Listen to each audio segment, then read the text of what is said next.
to just add on to my thoughts from yesterday, I felt like sometimes I get nervous on here and I forget to tell my panic part that I'm in control, and I just kind of start rambling, and I sometimes forget to like bring it to the point. So what I was trying to say is there's this gap between where we are and where we want to be, or where we feel we are and where we just like dream and we hope and we set our goals and we just really try to do everything and we're highly motivated to get there.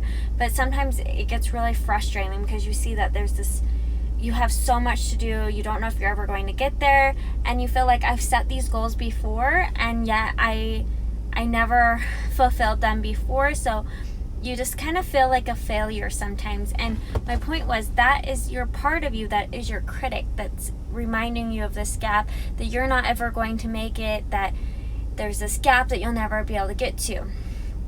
And the point I was trying to make too is that these thoughts, you can't just change them. You can't just push them out.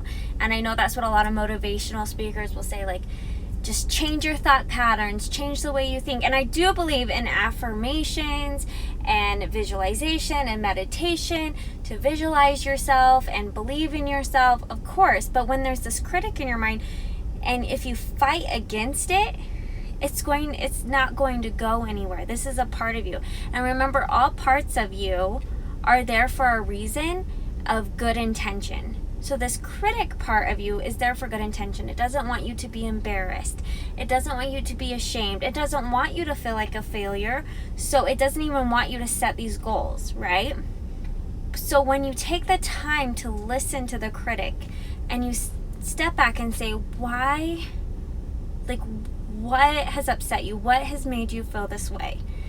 And a lot of times it can be like, well, you've let me down before. You ignored me. Remember that time we were embarrassed and we were ashamed? And you have to bring your critic up to date. You have to say, yes, but I'm not 16 anymore.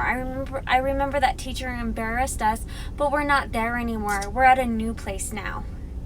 I'm better now. And the way that you felt like you were abandoned before by people that were supposed to love you, you don't have to feel that anymore, because I'm here and I'm going to show you that I love you.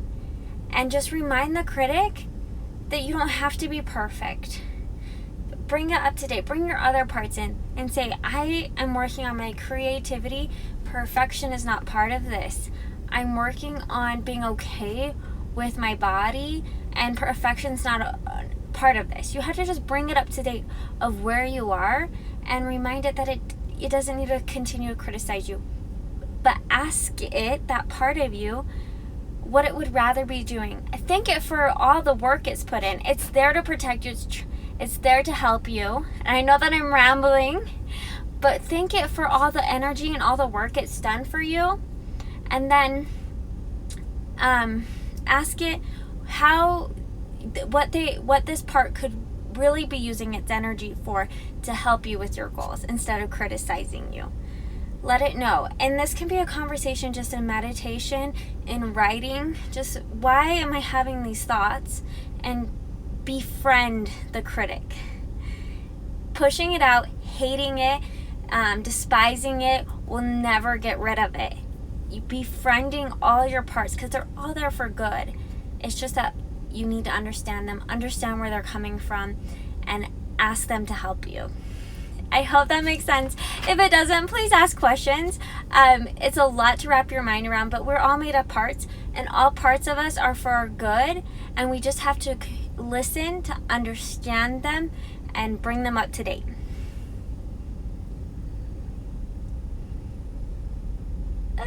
Trying to end.